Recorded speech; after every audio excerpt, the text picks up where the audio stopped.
All right. Good evening, my friends.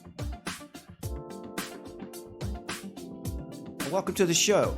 Since this is a live stream, I want to ask my friends in the live chat to let me know if you've got some buffering. Any problems with the video coming through? Just curious.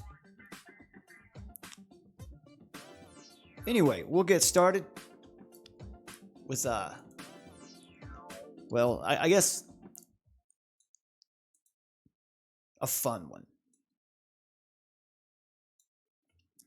These are always fun because we're going to deal with, first of all, the historicity, the authenticity of the New Testament documents. The New Testament is not a book. The New Testament is a collection of ancient writings by many different authors from many different areas within that known world at the time. So it's not just a book, right? It's a library. That's what we're going to deal with tonight.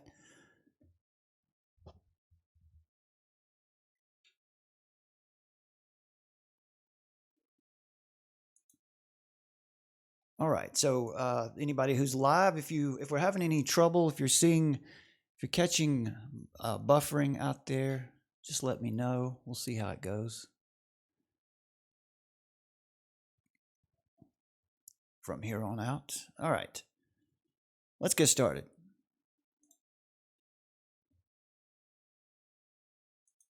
So let's deal with some complaints, first of all. Over here on Twitter, we see Reality Revolutions, a Twitter account who is going to offer you some truth. Going to give you some truth. Going to tell you what's real about the world. And here we go. Reality Revolution says there is no evidence that Jesus was historical. There is lots of evidence that shows that Jesus was a belief in an angel based on Jewish traditions. First of all, you're going to have to back that claim up with some sort of evidence, and I think it's going to be impossible because that's made up. You just made that up out of your head. Anyway, let's continue. There also says there is lots of evidence that the Gospels are just fictional allegory or plagiarized in multiple intentional ways. Now that's an awkward sentence, but let's just take them at their word. That there's lots of evidence that the Gospels are just fictional, allegory, or plagiarized in multiple intentional ways. Okay, what's your evidence? It says there's lots of evidence that shows Jesus was a belief in an angel based on Jewish traditions. Let's see that evidence. It says here there's lots of evidence that the Gospels are just fictional allegory or plagiarized in multiple intentional ways. Let's see that evidence, because if I'm in the wrong worldview, I want to know. Show me so I can correct myself. And at the very bottom, you can see there it says boldly, Jesus is a myth. So, Reality Revolutions has given us a revolution of reality that we can trust because he's given us evidence, right? He's given us some evidence to go with. And we see some replies under here. Martin Moabi, I don't know. Throws his 2 cents in. Not only him, his Sky Father as well. Once again, we see intelligent, clearly formed evidential arguments with clear, valid premises being offered here, right? Not only him, his Sky Father as well. Okay. That's not an argument. That's not even clever. Anyway. Yeah, so Captain Z. Now, this Captain Z is a Christian, so he's answered back with a very good question. Which Sky Father would that be? I think that's a fair question to which we don't see a response. So I responded to Reality Revolutions, clearly a Twitter account who's going to claim to give you a revolution in reality, and he's going to give us evidence for that, I'm sure. So anyway, I replied to this claim here with some New Testament historicity, an actual document with evidence. With evidence on it. And I've said here, the evidence reveals that the New Testament, and thus the life of Jesus Christ, to be far more historically attested to than any other ancient account, from its time or before. And it's by many magnitudes, not just by a little bit, by a lot. And we're going to look at that in just a moment. If you reject the New Testament, you reject most of recorded history. And I actually gave a picture here of the actual document where you can go through and read. This is what I'm going to go through with you in just a moment. Not only that, I gave the link to a very good website where you can go and you can find out. And Reality Revolutions gives us the reply that Christianity is a false belief. Again, we've got a link here. Open this in a new tab. We'll just see what this link is. Surely it's evidence, right? So here are 2,290 reasons why Christianity is not true. I will give everyone this link so you can check it out for yourself. This is www.kyroot.com. 2,290 reasons why Christianity is not true. I'm going to give you 6,000 reasons why just the New Testament is true in just a moment. All right, Paul Walker replies with, Jesus is a historical figure. He is the greatest and most brilliant scam of all time. Nearly everyone still believes this. It's incredible, even though his story was only told after many, many generations and clearly fictional. Once again, Paul Walker, I'd like to see your evidence that the story was told after many, many generations. You might be true. I mean, you might be correct. That might be true, but I don't see any evidence. I'm going to provide evidence for you here in just a moment. The similarities, Dr. Homer H.H. says, the similarities between the stories and characters in the Bible and those from previous mythologies are both undeniable and well documented. Okay. Now there's someone who's making sense. This would be obvious if it weren't for early indoctrination of these beliefs into children. Yeah, see, which usually makes them unassailable as adults. So we've got some stuff to deal with here, right? Plenty of responses to this one. So anyway, let's deal with what we've come here to deal with. Let's deal with this. There is no evidence that Jesus was historical. Let's deal with that. We've got the claims here of lots of evidence that Jesus was a belief in an angel based on Jewish traditions. These are ignorant statements. I don't mean to pick on, I don't know who this person is, so I'm not picking on a person. These statements are ignorant. Jesus was a belief in an angel based on Jewish traditions. Which traditions would that be? Can you show me some documentation, some scholarly research that indicates this is the case? And also, there's lots of evidence that the Gospels are just fictional allegory or plagiarized in multiple intentional ways. And Jesus is a myth. Once again, we don't get any evidence in Martin Moabi. Again, you get the common atheist reply of the Sky Daddy. All right, so whatever. Let's move on to, before I give you my piece of evidence, listen to a scholar of the New Testament. And by the way, I will be giving you a scholar, an agnostic, atheist, I would call a scholar, later on, who is a New Testament scholar who's going to tell you that what you're saying about Jesus is flat out nonsense. He would laugh you to scorn. I'm talking about Bart Ehrman. He would laugh you to scorn if you tried to tell him that Jesus was a myth. And he's not a Christian. All right. We live in a day where we have more information about the New Testament text than any other generation before us. Any other generation before. It is amazing what we can do. The high quality Bible programs that are available today allow a scholar today to do studies, not only in the syntax and grammar of the New Testament, but in the manuscripts that in generations past would have literally taken years, can be done on our computers in seconds. It's similar to the fact that we have more evidence of God's existence in biochemistry and biology and everything else today than we've ever had before, and yet there's the greatest skepticism of it. In the same way, we live in a day where we have the greatest evidence of the reliability of the text of the New Testament. At the very time, there's the greatest skepticism about it. It's not because there's a lack of evidence. It's because there is a commitment to secularism. There's a commitment to a rebellion against the authority of Scripture. And you end up with, in academia today, such a commitment to naturalistic materialism that if you can't put it under a microscope, it doesn't really exist, that they're willing to do with the facts whatever needs to be done with the facts to maintain their worldview. All right, so that's Dr. James White, who is a New Testament scholar, by the way. All right, so let's talk about this for just a moment.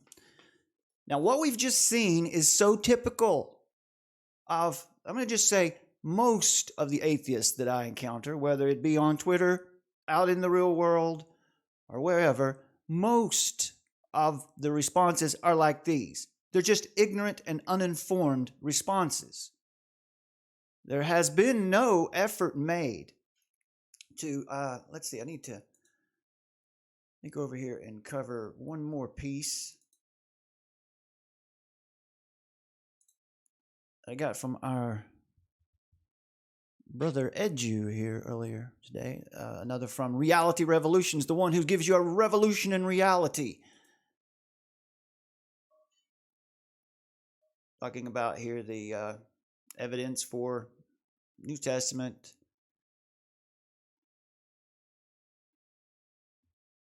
So basically says there's just child indoctrination. I think he means to say childish. There's just child indoctrination, misinformation, cognitive dissonance, and an unwillingness to look at the counter evidence. Now, here's a claim. Once again, another claim with no evidence. It's just indoctrination. It's just misinformation. It's just cognitive dissonance. That's 3 claims. You'll need to provide evidence for that. You see, the Christian, the apologist, can't get away with that. We have to provide evidence, right? That's what we have to do to defend our position. So you also are required to do the same when you make a positive claim. And it says here that there's an unwillingness to look at the counter evidence. I'd like to offer in rebuttal, how in the world could you possibly know what evidence I've ever looked at? I don't see how that epistemology on your part's very sound. In fact, I said back to him, I'm curious as to how you might know what counter evidence I've considered. It's interesting that your epistemology includes such assumptions. Lots of assumptions. All of them are assumptions. Those are not arguments. They're just rants. Maybe you'd like to offer an argument against the evidence of the manuscript evidence. And the stupid atheist, which is their name, that's just the name of the Twitter account, says, funny thing, if it had been about any other historical person, we would never have this discussion. We would all agree the person in question was a myth. Is that right? Well, give us an argument. You're not supporting your premises at all here.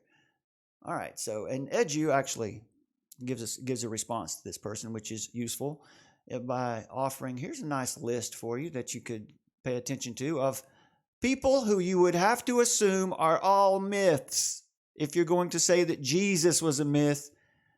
Let me just get into this right now. Manuscript evidence for superior New Testament reliability. I've done this presentation before. We're going to do it again because clearly it's not getting through to some people. If critics want to disregard the New Testament, they must also disregard other ancient writings. by Plato, Aristotle, and Homer, to name a few. This is because the New Testament documents are better preserved and more numerous than any other ancient writings. Because they are so numerous, they can be cross-checked for accuracy. And they are very consistent. There are presently more than 5,800 Greek manuscripts in existence today for the New Testament.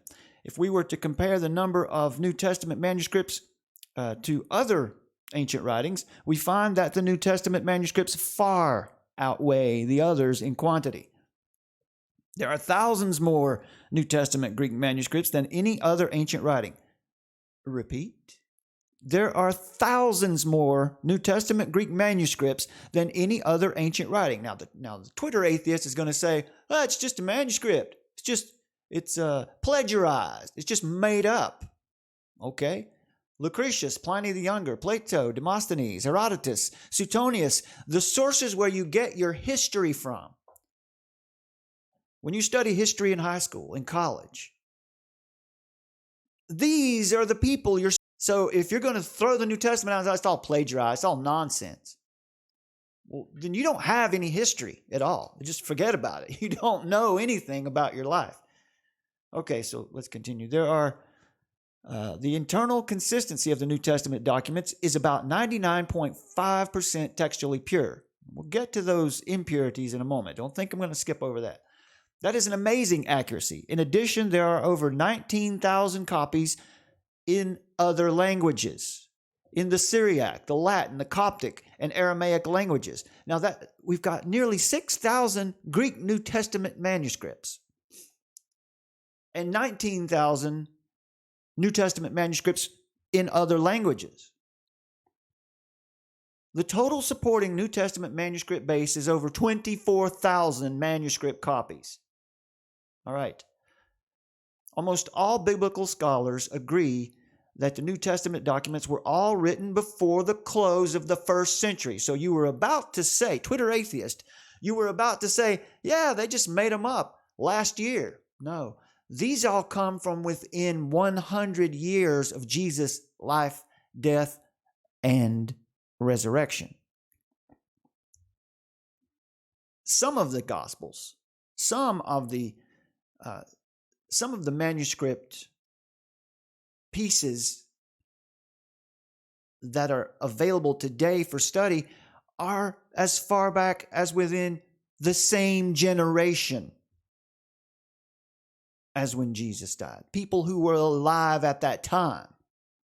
But we're not even going to make that claim because we're going to just stick to anything from the first century on. If Jesus was crucified in AD 30, that means that the entire New Testament was completed within 70 years. This is important because it means there were plenty of people around when the New Testament documents were penned, people who could have contested these writings. And don't you know they wanted to? They would have if they could have. The empire did not want these documents around. In other words, those who wrote the documents knew that if they were inaccurate, plenty of people would have pointed it out. But we have absolutely zero, sorry for that hand sign there, but that means, how about that? Zero. We have zero occasions of people pointing to these documents as being inaccurate or invalid from its own time. But we have absolutely no, as I just said, ancient documents contemporary with the first century that contest the New Testament text. Furthermore, another important aspect of this discussion is the fact that we have a fragment of the Gospel of John that dates back to around 29 years from the original writing. This is called the John Rylands Papyri from AD 125. This is extremely close to the original writing. I'm sorry, the John Rylands Papyri AD 125 is the one it dates back to. Let me reread that sentence. Furthermore, another important aspect of this discussion is the fact that we have a fragment of the Gospel of John that dates back to around 29 years from the original writing. All right. This is extremely close to the original writing date. This is simply unheard of in any other ancient writing, and it demonstrates the Gospel of John as a first century document. So you can't come back and say that the Gospel of John was something they made up in the 4th, 5th century. Scholarship won't allow you to say it. Your own atheist and agnostic New Testament scholars won't allow you to make the claim because it's not true. Compare these time spans, and this is talking about the chart that's on the screen right now, which we're going to get to. Compare these time spans with the next closest, which is Homer's Iliad, where the closest copy from the original is 500 years later. 500 years later. Who have you ever found that questions Homer? Maybe, I'm sure there's some. Undoubtedly, that period of time allows for more textual corruption in its transmission. How much less so then for these New Testament documents? If the critics of the Bible dismiss the New Testament as reliable information, if they decide to say, as we've just seen here on Twitter, that there's no proof, there's no evidence for Jesus Christ at all, he's a myth. If you're going to say that, then you must also dismiss the reliability of the writings of Plato, Aristotle, Caesar, Homer, and the other scholars, which we'll show you in this document in a moment. On the other hand, if critics acknowledge the historicity and writings of those other individuals, then they must also retain the historicity and the writings of the New Testament authors. After all, the evidence for the New Testament's reliability is far greater, we're going to see that in a moment, than any of these others.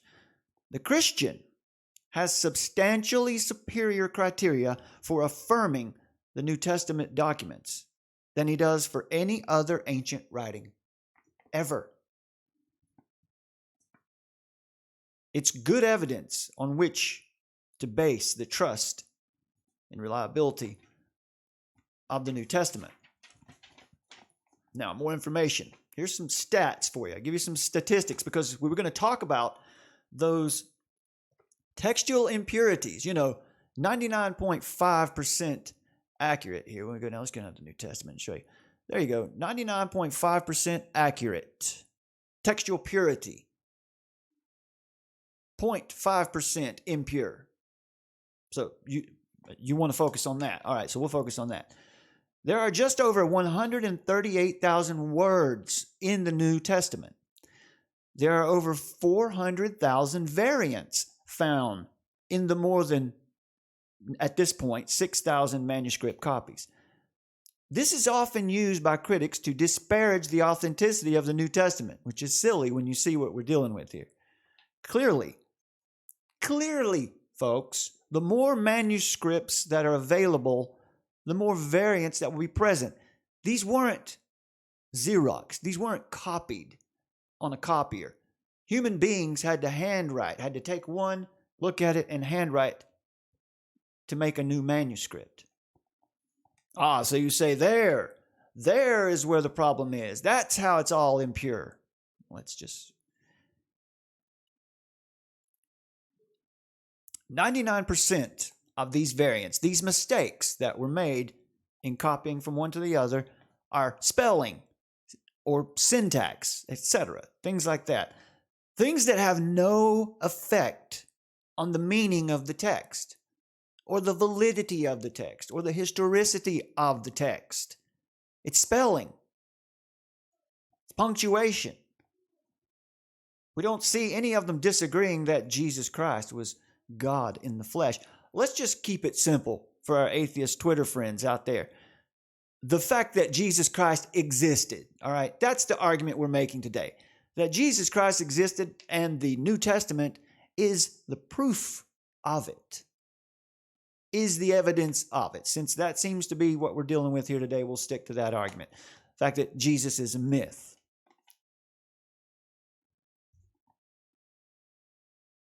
Now, the other variants in the New Testament manuscripts can be explained, for example, by specific verses which are disputed because they're not found in the earliest manuscripts. Now, these are some verses you'll see that Christians will use to point out why you should only use certain Bible translations. Listen, as we get to know more, our Bible translations do become better. So like in John chapter 8, where the adulteress is brought to Jesus, and Jesus writes in the sand and convicts the hearts of all the accusers. This is not found in the earliest manuscripts. It is found in the King James, but not, it is included in the King James, but not in later transcripts. It's just believed that a scribe added the story. John chapter 5, verse 4, where the angel stirs the waters at the pool of Bethesda, which is also in the King James Version, but not in the ESV, because the ESV was translated later when more manuscripts were available, and it was found that this story was also not in the earliest available manuscripts. Mark chapter 6, verse 9 through 20 is not found in the earliest manuscript copies. However, this Mark and Passion account is also argued to be taken from a much earlier source than any other. So the point there is there are some verses that show up in Bible translations like the King James that are not present in the earliest manuscript copies. As I've just pointed out, these are not verses that contradict whether Jesus lived or not.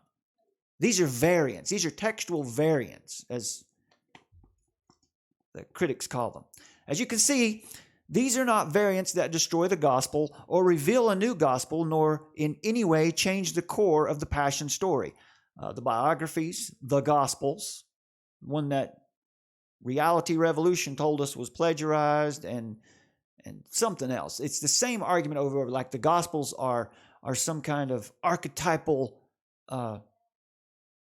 manufacturing. It's some type of archetypal thing that was made up to either, some will say, to control man or just to fool man, or just a lot of silly arguments with no evidence.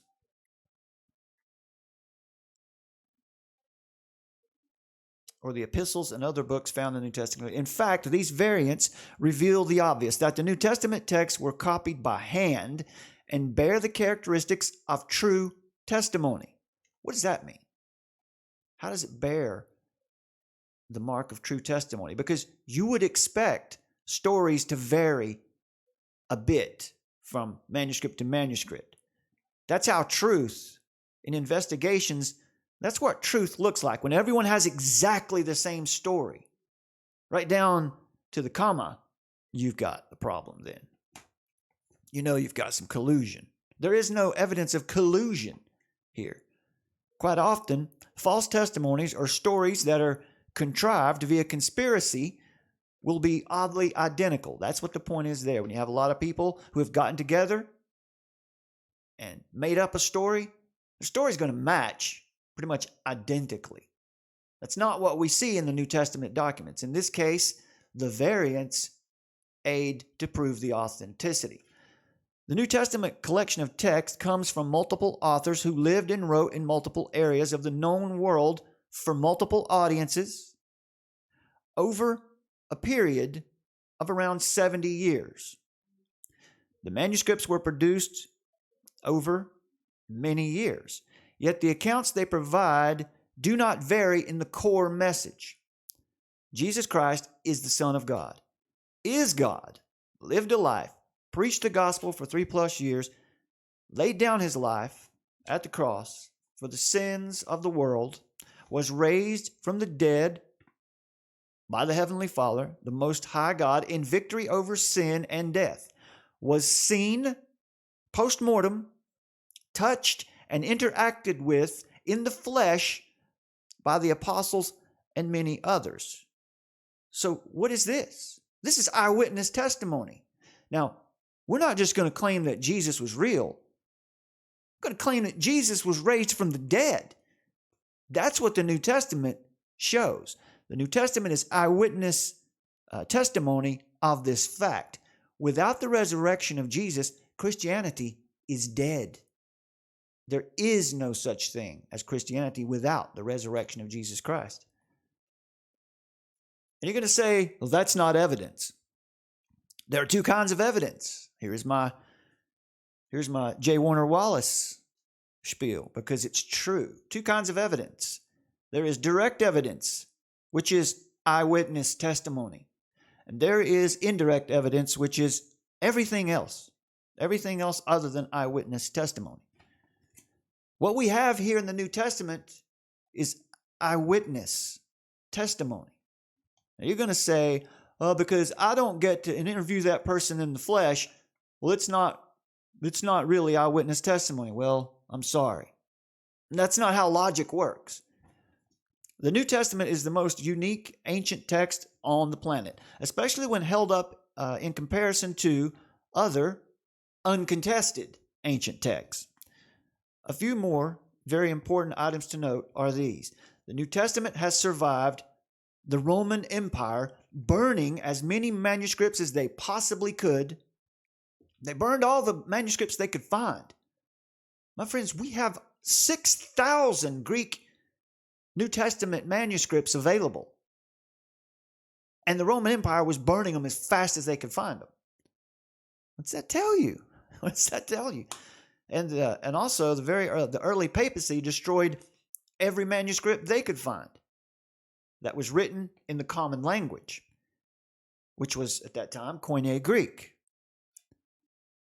So we've got whole nations and the entire Roman Catholic Church, essentially the whole Holy Roman Empire, who wanted these manuscripts gone.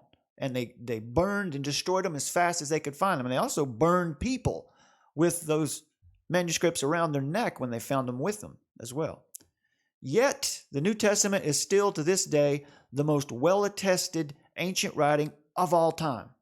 Keep in mind, once again, the New Testament is not a book. It is a collection of texts written by many authors from many locations at various times and to multiple audiences.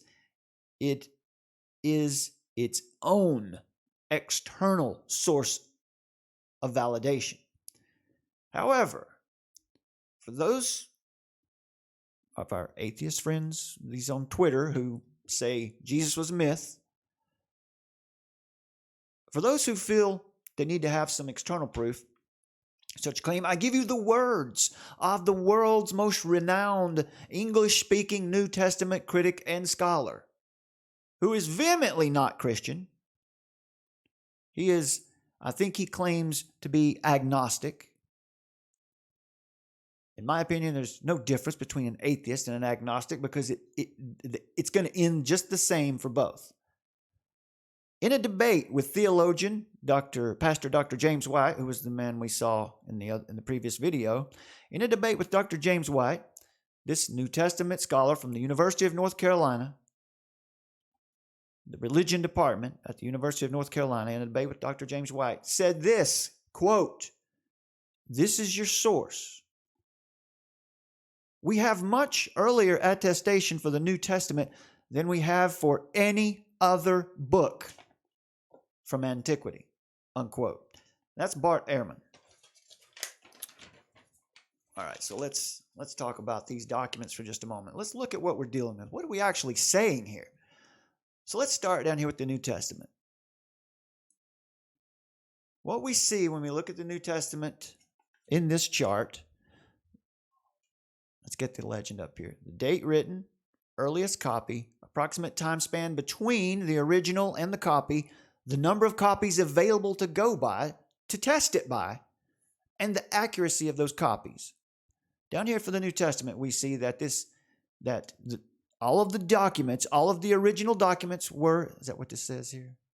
Date written. Okay, this is the date of the originals. In the 1st century AD, between 50 and 100 AD, Jesus was crucified in 30 AD.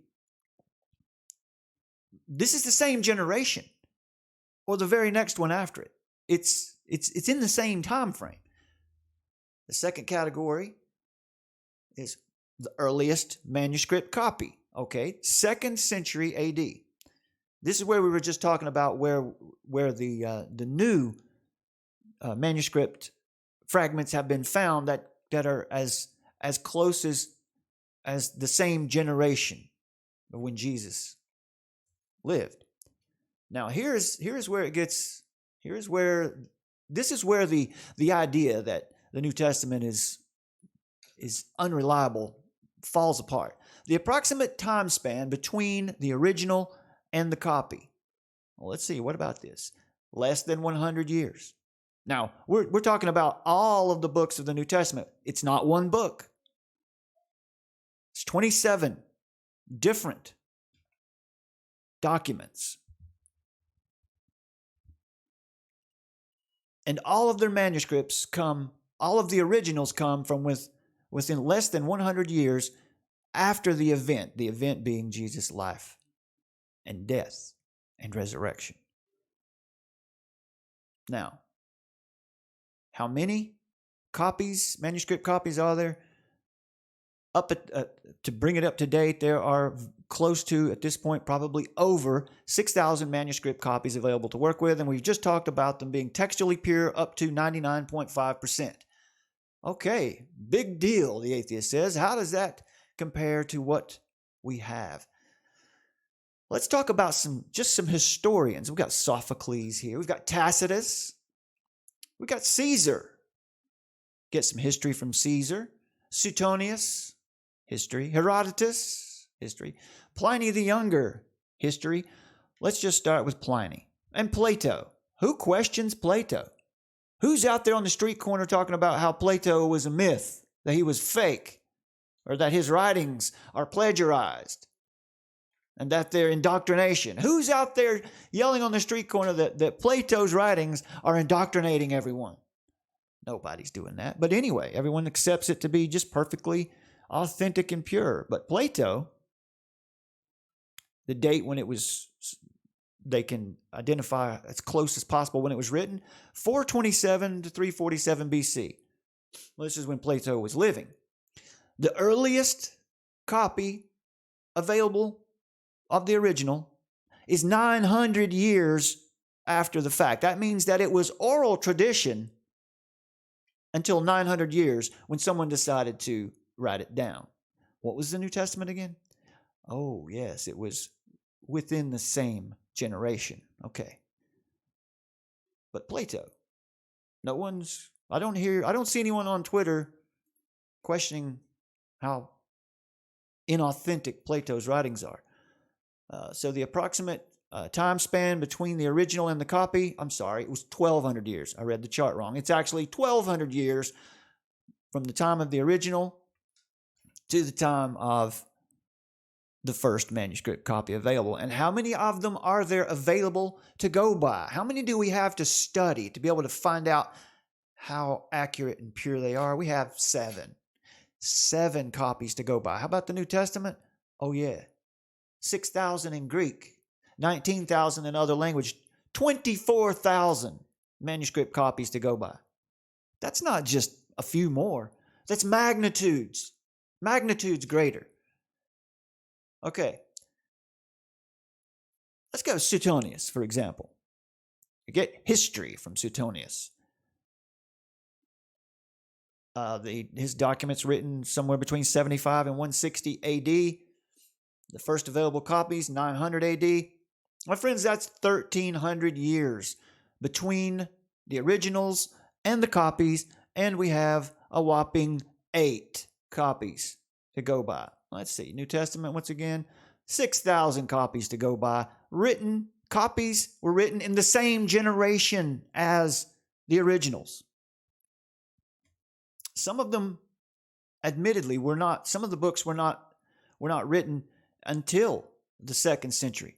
But the core, if you're talking about the Gospels, which is what our friend mentioned here, let's just go back and see. So what our friend mentioned here, where our friend says there's lots of evidence that shows Jesus was a belief in an angel. Okay, that's silly. Josephus, the Jewish historian Josephus, disagrees with you on that silliness.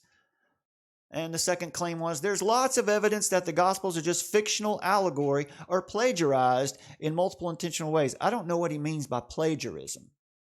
First of all, manuscript copies were made by looking at one and copying it down. That was a job. That's what a scribe did. Today we have 3-in-1 printer scanner copiers.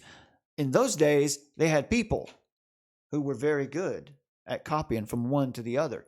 Why would they do that? Because people wanted to have their own they wanted to have their own copies. They wanted their own version of the Gospels. And it wasn't as if they were given the entire New Testament was being transmitted that way.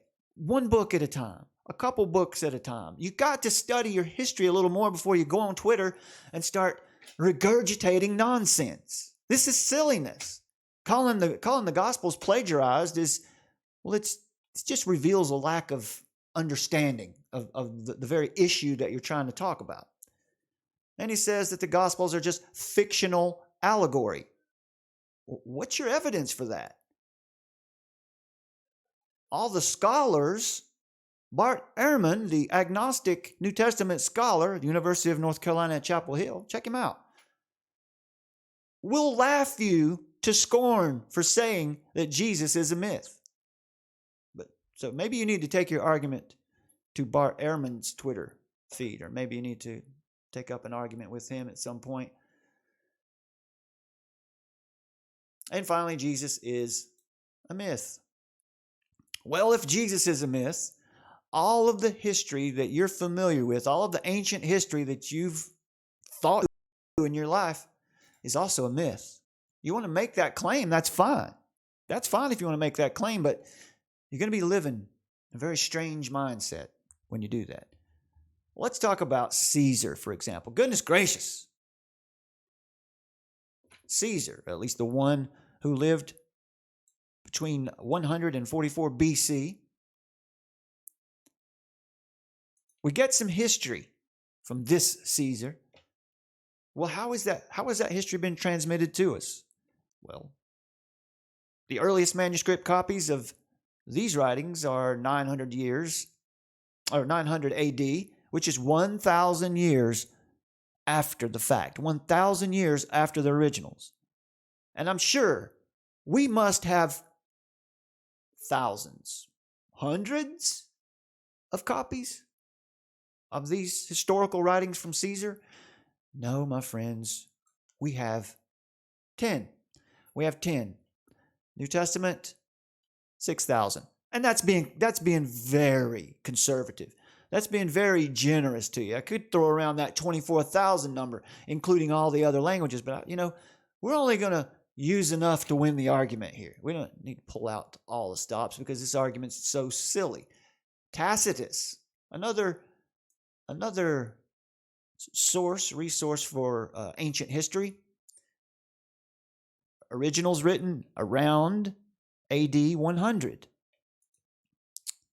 Manuscript copies, first manuscript copy available 1100 AD. That is 1,000 years after the fact.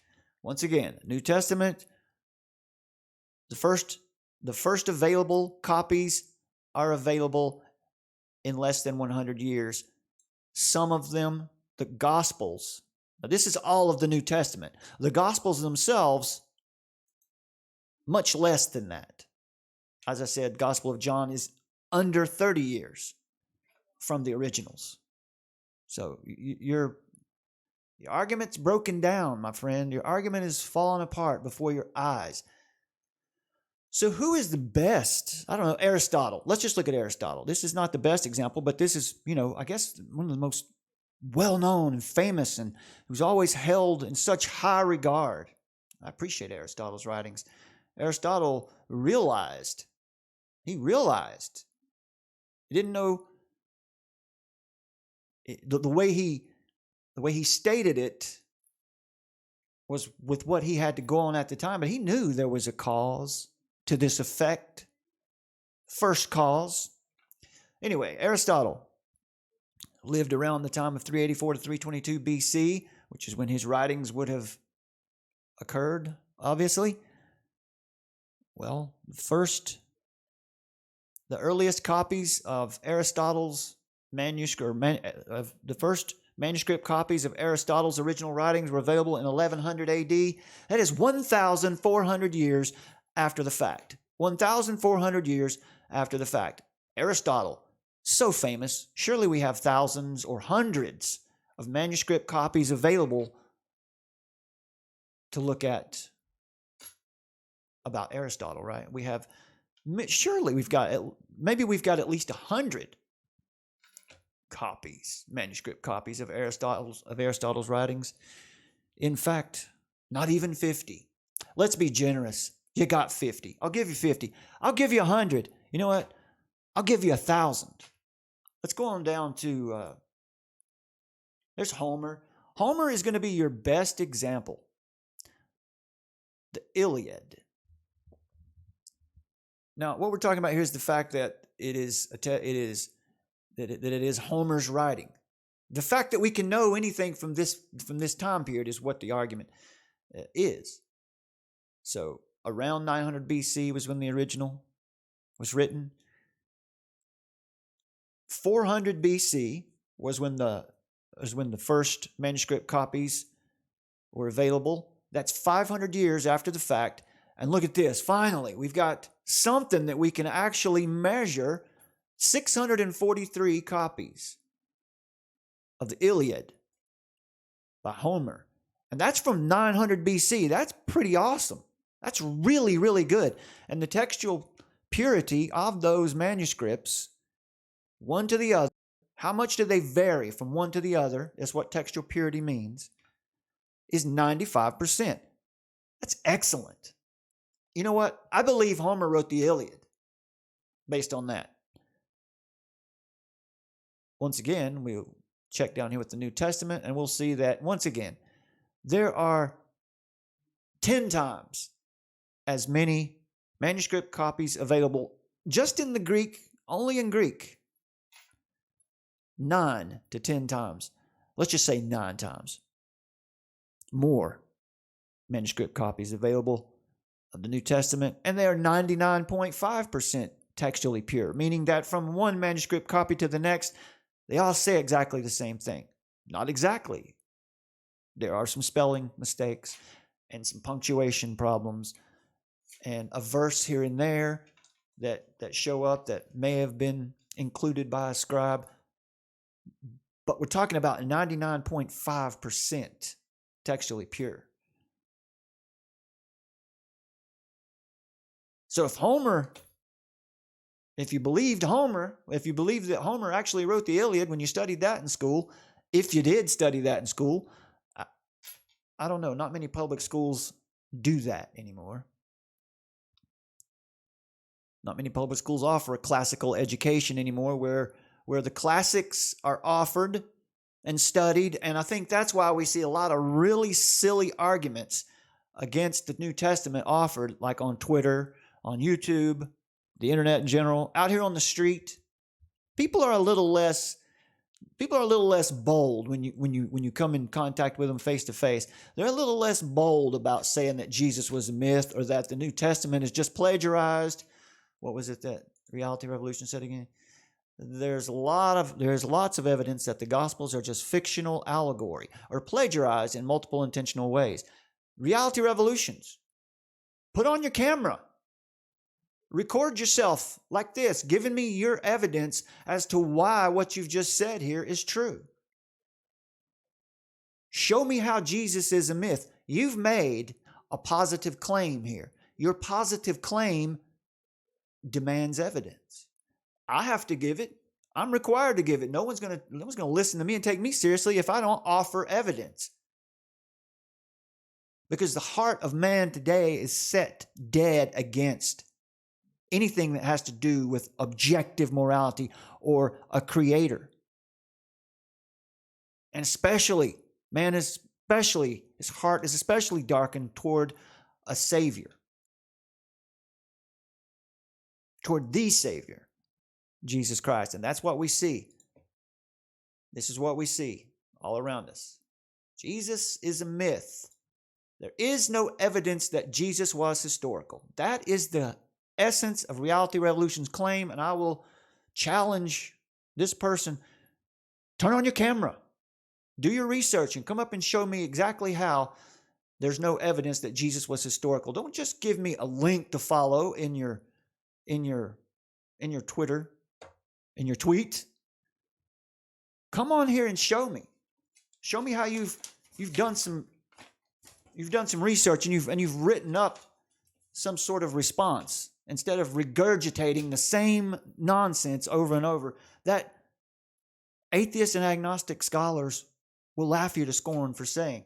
Don't fall into the trap of that Jesus seminar that's going around. This is one of the 2,290 claims that Christianity is not true. The one on the top of the list here is the Jesus seminar. My friends, their arguments are absurd. That's a different video. Reality Revolutions also says teaching people how to think, not what to think. Now, let's just be honest here. What has reality? This is on Reality Revolutions. You're getting you make up your mind. Otherwise, Reality Rev here has just told everyone that there is no evidence Jesus was historical and that Jesus is a myth. However, in his profile, he claims to be teaching people how to think, not what to think. Also, uses it as a badge of honor that he's blocked by J. Warner Wallace, which, with this kind of nonsense, I can understand why. I don't want to block you. I have no reason to. I'm not well known enough for anyone to care whether or not I block them, so it doesn't matter. But that doesn't have anything to do with whether or not these arguments are true. Philosophy, humanism, facts, science, history. Okay, Reality Rev, where are your facts? I see lots of claims, lots of rants. I don't see any facts. I've just given you some facts to chew on. Whether or not you'll follow through on offering a counterclaim, you're big on counterclaims. You say that counterclaims, you claim that Christians like me don't want to pay attention to the counterclaims. Okay, here you go. What about your counterclaims? All right, so that's about enough of that. I appreciate you, my friends, joining in tonight for this little exciting foray into Twitter atheism, and I would like to say too that this person is not representative of all atheists and agnostics. There's many who I enjoy talking to and appreciate their points of view. I would say one extremely well-known person on YouTube, Twitter, on the internet is Stefan Molyneux. Stefan Molyneux realizes that Christian traditions are what preserve our freedoms, that traditional Christian values are what have established this experiment in history that we live in right now here in the United States of America, where we are still free. We're trying everywhere in the world to give it away, but we still have freedom. This is the only example in history where that's ever worked, where a nation was founded on traditional Christian values. The last video I did is about all of that. Go watch that. It's the video where it's the students say that the Bible is more dangerous than the Communist Manifesto. Go watch that video. I get into that argument there. Okay, my friends, it's time to go eat dinner. Thank you for watching. God bless you all. We'll see you next time.